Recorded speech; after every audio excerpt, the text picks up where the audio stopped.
Hello, this is Dave Seppelfrick again, and this is episode 4, and it's titled No, We're Going to Do This Now. Hope I can get through this. I'm having some medical issues today, and I'll get to that hopefully next episode.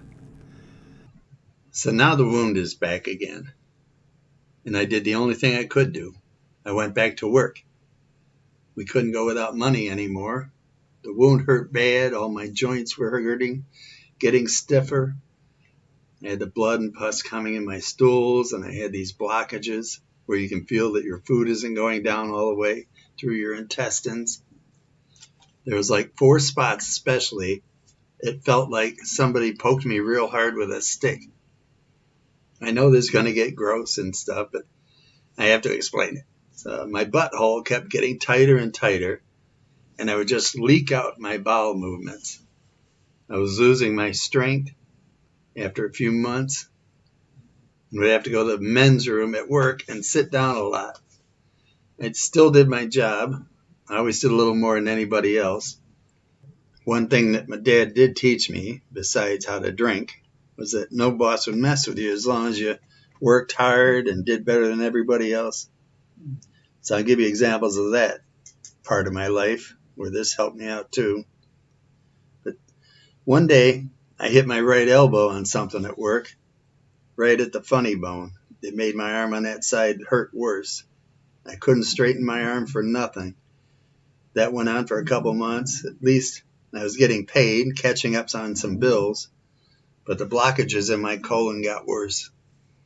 And then it started where I couldn't eat anything like big chunks of food without it getting stuck in my throat. It's like the blockages were in my whole digestive system. The blood and pus and excrement was leaking out of me constantly to the point where I had to wear 3 pair of underwear to work just so it wouldn't come through my pants. Sometimes I had to go to the men's room and get some paper towels wet and sit in the stall and clean the inside of my pants so it wouldn't come through, so I could make it through the day without anybody seeing a spot on the bottom of my pants. Then I'd take a lighter and dry the spot so I could make it till I got home. It got to the point that I had to find out why I can't move my joints anymore and why I'm getting so tired and why I've always been very active. Did you ever find out in my other part of my story? I was always on softball teams, playing golf, bowling. And like I said, I had no problem working 12 hours a day and doing more than anybody else. But now I couldn't even open a jar of pickles. I tried one day and I couldn't get my hand to clench on the lid to twist it. So I told Mary, I have to go see the doctor. I called the clinic and tried to make an appointment with my doctor, but every time I called lately, he was never there or unavailable, so they would give me somebody else. I mean, the man was like 100 years old, so I don't even know if he was still there. So they said they could get me in the next day or so with a different doctor, and I go to see him, and he asked me what the problem was. So I told him I had this doctor operated on my foot, gave me a MRSA infection. The other doctor gave me an overdose of vancomycin and killed the good bacteria in my colon. And now I'm bleeding in my stools. I can't move my joints, and I'm tired all the time.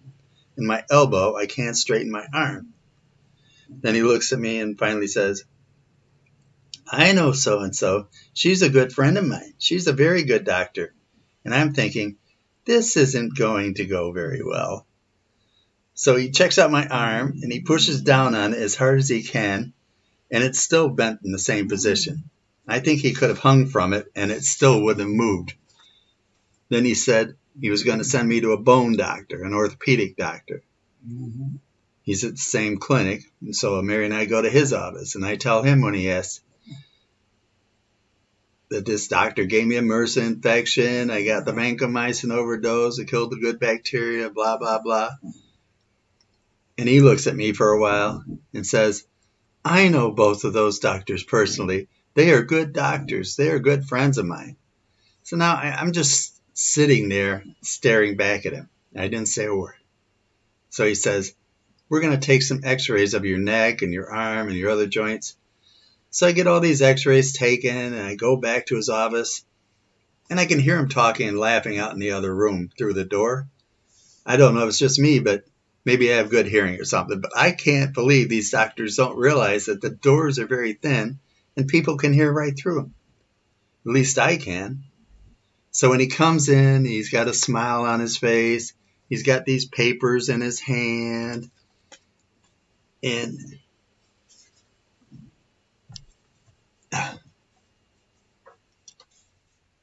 he says, I have good news. The results of the x-rays are negative. And I said, what the hell do you mean by that? I can't move my joints. My elbow is stuck in this position. Why is that good if you don't know why this is happening? And he just stares at me, tells me he'll be right back. And then he goes in the other room, and I hear through the door he's telling the nurses, I don't understand it. I give him good news and he gets mad. So after a few minutes, he comes back in and says he made an appointment at a sports medicine place or something. So now, like a week later, so I go there. And I'm sitting in that guy's room, and he comes in. So I tell him the story, the MRSA infection of vancomycin, blah, blah, blah. And you already know what he said. The same thing as everybody else. That doctor's a good friend of mine, very good doctor. He said, we're going to take some x-rays. I said to him, I already have had a bunch of x-rays. Can't you just look at them? And he said, no, we do our own special x-rays. And it's like, what the hell does that mean? It's a freaking x-ray. So I get the x-rays done, and he pretty much comes right back and says, good news, the x-rays were negative. And you just got to shake your head and just wonder how these idiots got their licenses. So we just left. I don't know if I said anything to him. We just left. A couple weeks later, finally got to the point where my digestive system was almost totally blocked. I made us a steak dinner, and we were eating at the table. I still didn't want Mary to know that any of this was going on. But now, eating at the table, the worst thing happened. I was cutting my steak into the smallest pieces possible. But sure enough, I got one stuck in my throat. I couldn't breathe. Mary saw I couldn't breathe, so she kept saying, are you all right? And I just held up my hand like, don't worry, I'm okay. I couldn't say anything, but I just, with my eyes and everything, I could still breathe a little. But she could see it was stuck in my throat. So she calls 911. I told her, don't call, by waving my hand. And it's like, I tried to say no, and it's like, I couldn't get it out. I couldn't get it down my throat. So we live like 5 blocks away from the fire station, and they were here in about 10 minutes, the paramedics. By then, I got the steak down, and I'm just sitting on the couch, just shaking my head. And then they come to the door. Mary lets them in, and the guy asks, what's the problem? And I said, nothing. I'm sorry she called you. I'm okay. I told him I was choking and had something stuck in my throat. So the guy looks at me, and I look at him, and I say, I'll be fine. And he said, maybe we should take you to the emergency room and have you checked out. And I told him that wouldn't be necessary. I know what the problem is. I just haven't told her. And I look at him like with my eyes wide open. So he understood that there's something major wrong, and he could tell I didn't tell her about it. So I told him I'll tell her now, and I apologized for them having to come. And he understood. He probably thought I had cancer or something, but really I didn't know what I had. It could have been that in my mind. I don't know. I have no idea what was going on. So they left, and I told Mary about the blood and pus in my stools. I did the laundry so she would never know how many pair of underwear I go through a week. She told me I had to get it checked out, and I knew I did too, so I just had to wait as long as I could, try and make as much money I could to pay the bills. I knew I'd probably be off for work a long time again. Still had... So I called up the clinic. I think it was the next day, and I said I need to see my doctor, and of course he wasn't available. But I was told there was another doctor in another town who could see me like at 4:45 that day. So Mary and I got there about 4:45, and I filled out the paperwork, and we sat there. And then finally, this older heavyweight woman with gray hair comes over and says, Mr. Seppelfrick, come with me. So I went with her, and she put me in this little room, with an examination bed and a small window. That was about 20 to 5, I think. So I'm sitting there, and the walls are starting to close in from claustrophobia now, and I've never been in such a small doctor's exam room in my whole life. It was just getting smaller by the minute. So now it's about 20 after 5. So 40 minutes later, I'm still in that room. I can't take it anymore, so I get up and open the door and go back to the waiting room where Mary is. And she's the only one in there. There's probably seating for 20 people, and she was the only one there, and not even a secretary or a nurse was anywhere to be seen. And she said, "Are you done?" I said, "No, I haven't even seen anybody yet." So I sat down next to her, and like a couple minutes later, this nurse or whatever, she comes back up to me from the back room and says, "Mr. Seppelfrick, you need to get back to your room." And I told her, I'm claustrophobic and that room is so small, I had to get out of there. And she says, "Mr. Seppelfrick, you need to get back to your room.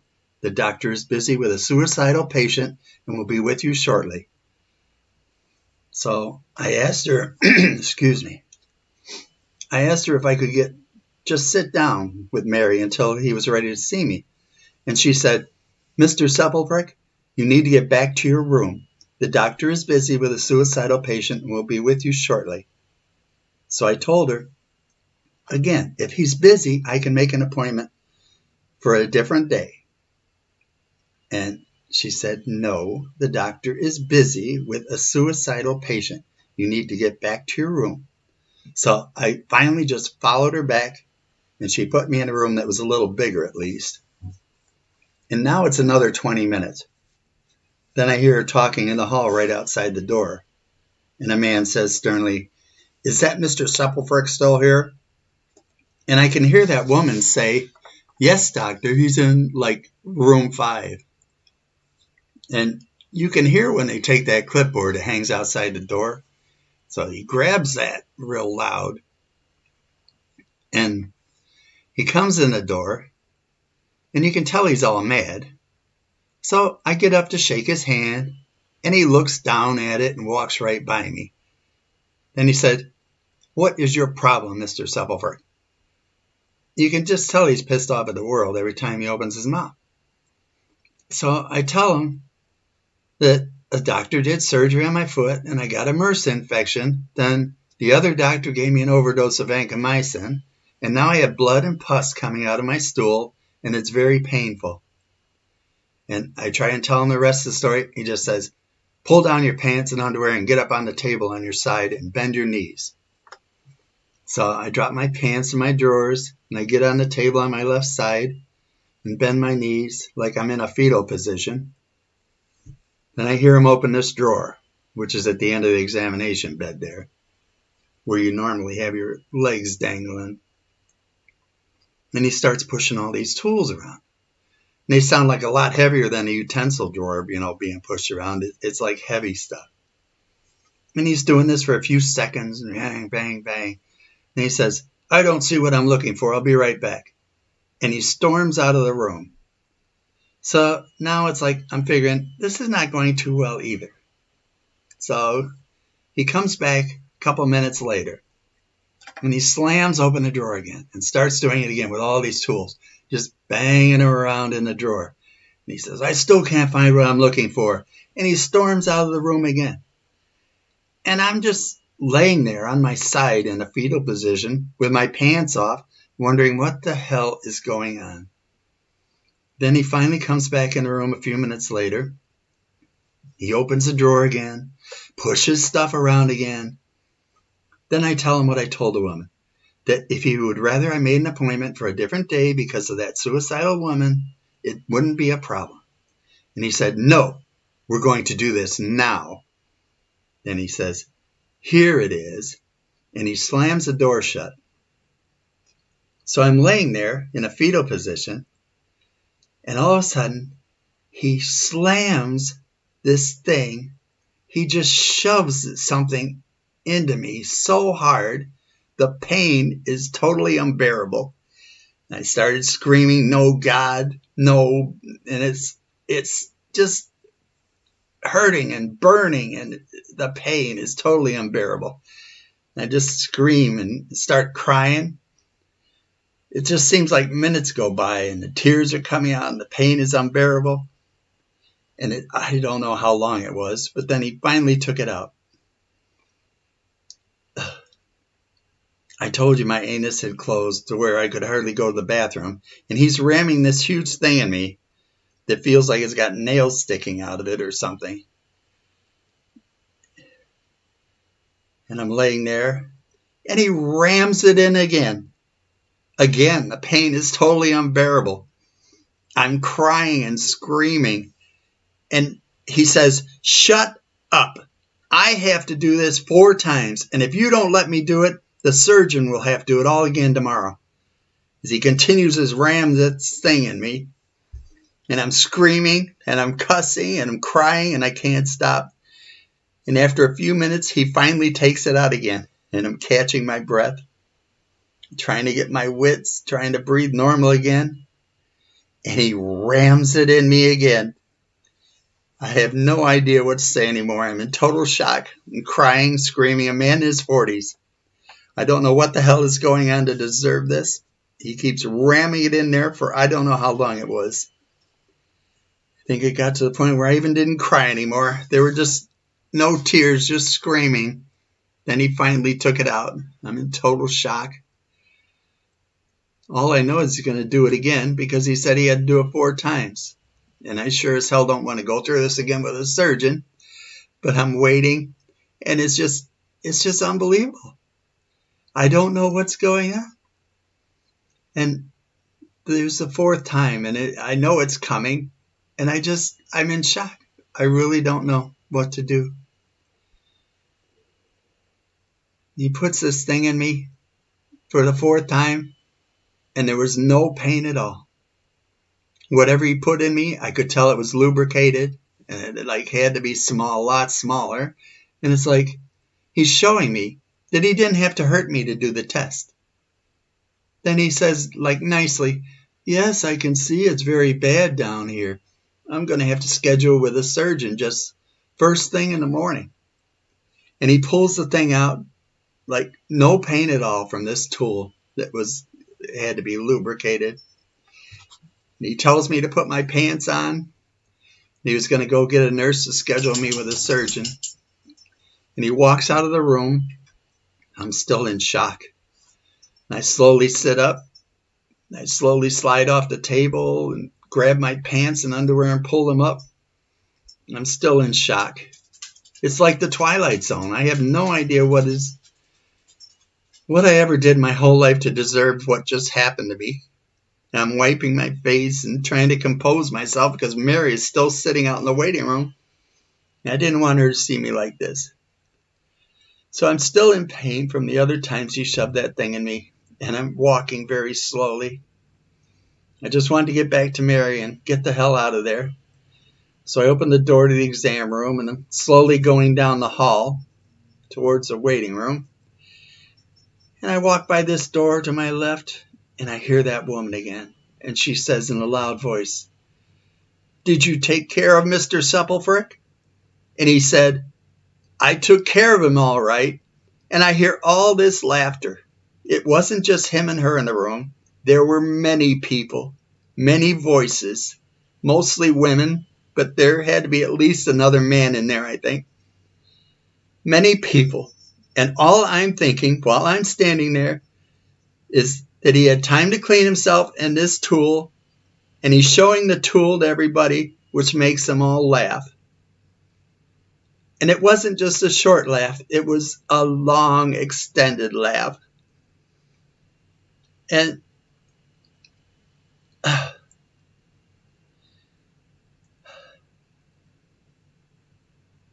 I'm thinking, where is God? Not here. We're all these healthcare professionals. Professionals are supposed to take care of people and ease their pain. Definitely not here. And I'm walking very slowly in pain. Still halfway to the waiting room, and I still hear them all laughing, and I don't know what to do. I don't know what to say to Mary. I finally make it to the door of the waiting room, and I open it, and Mary's sitting there facing me, and she looks at me and her eyes get big. She said, "What's wrong? What's happened?" And I must have been pale as a ghost. I don't know. I just told her that he told me I had to get operated on first thing in the morning. And I go sit down next to her. And she might have been talking to me. I don't know. I couldn't hear anything. I didn't know what was going on. I'm still in shock. Then the doctor came in and sits next to her, having her between us. He said the nurse will come out and tell me when the appointment is. And I asked him, don't I have to fast for this surgery? And he looked at me weird, kind of like he was going to start to say something. And then he says something completely else, like what he was going to say. He says, "No, that's a like he was going to say fallacy, but he didn't finish that word. He said, "You don't have to fast for this procedure." So he gets up, and I don't remember if Mary thanks him or says something to him. I don't remember any. I was in such shock. I know I didn't say a hell of a thing to him. So we're sitting there, and an ambulance pulls up with its lights on outside. You can see through this big window. And two guys get out and get the gurney, and they go into the back room. And a couple minutes later, they bring out this young woman. And I remember, I think she had long brown or sandy hair, a thin-looking face, and her eyes were closed like she was medicated. And they take her into the ambulance and take her away. And I'm thinking, was she in that room too? Did they make a joke of me in front of her?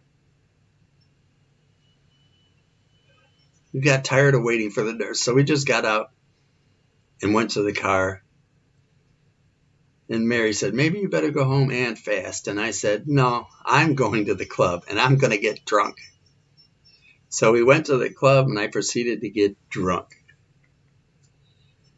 Next day, I got up early, waiting to find out when I'm supposed to get the surgery done, whatever it is. And I finally get the call, and it's telling me I have an appointment at 11:45 with the surgeon. So Mary takes me to the surgeon's office in the clinic, and I'm sitting in the exam room, and the doctor comes in. Of course, I got up to shake his hand, and he shook my hand. And he said, "I see you have seen the doctor yesterday, and you've been bleeding down there." And I said, "Yes." And the doctor told me I was going to have surgery this morning because it was so bad. And this doctor here says, No. We don't do surgery right away. I'm going to get you some medicine to see if we can get it to go away. And if not that, I'll have to go in there and scrape it up because your brain sometimes doesn't know to heal something. So you have to scrape it. So now I realized that the doctor the day before was even screwing me about getting an operation the next day. He couldn't just leave it alone with assaulting me. He had to mentally make me think I was going to have to get operated on too. And this doctor just thinks I have a bad case of hemorrhoids. So I told him about the surgery and the MRSA and the vancomycin overdose. And I said, "Can't you just take a stool sample and see the blood and pus and check it out?" And he said, "No, that wouldn't be necessary." And it just made me mad. I swore I would never go back to that clinic again. I'm not bragging when I say this, but I've helped a lot of people in my whole life. Just little things here and there.